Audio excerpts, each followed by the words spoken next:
রাত যত গভীর হয় এভাবে আমাদের কম্বল বিতরণ সব সময় চলে।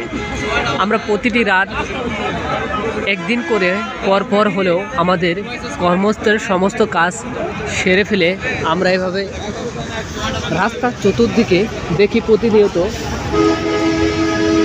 কোনো মানুষ আছে কি অসহায়, নিজের সার্থকতা যতটুকু পারি অতটুকু দিয়ে সাহায্য করতে মানুষের দ্বারে দ্বারে যাওয়ার চেষ্টা করি। দেখতে পাচ্ছেন এই যে আমাদের কম্বলগুলো, এটা হচ্ছে আমাদের কম্বল। এই কম্বল দেয়া আমাদের গ্রুপ থেকে প্রতিনিয়ত এভাবে কম্বল মানুষের দ্বারে দ্বারে বিতরণ করা হয়।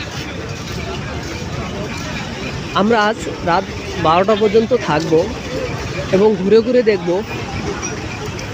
কোনো মানুষ রাত্রে শীতের কম্বলের জন্য কষ্ট করতেছে কিনা। অসহায় দরিদ্রদের পাশে যতটুকু পারি ততটুকু থাকার চেষ্টা করি।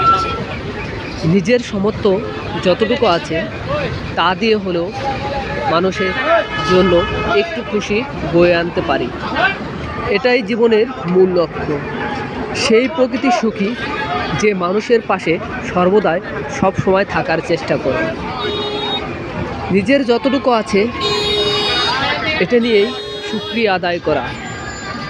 দুটো হাত আছে, পা আছে, এরপরে আর কি লাগে। অনেক মানুষ রাস্তাঘাটে দেখবেন হাত পা সবই সুন্দর, তবুও মানুষের ধারে চায়। আর অনেক অসহায়গুলো দেখবেন রাস্তার ধারে বসে থাকে দু একটু ঝোমরা থামির অনেক বাদাম চানাচুর বিক্রি করার জন্য। প্রত্যেকটি মানুষ চায় যে একটু শান্তি, একটু ভালো থাকার জন্য সর্বদাই সব সময় সে চায় যে তিনি যেন শান্তিতে থাকতে পারে, সেটা আমরাও চাই। হাজার হাজার কোটি টাকার মালিক আছে ঠিকই, অথচ তার মনের ভিতরে কৃপণ হিংসা ভিতরে ভরা। অথচ 3.5 হাত মাটি ছাড়া আর কিছুই পাবে না সে তাও পাবে কি, তাও সন্দেহ।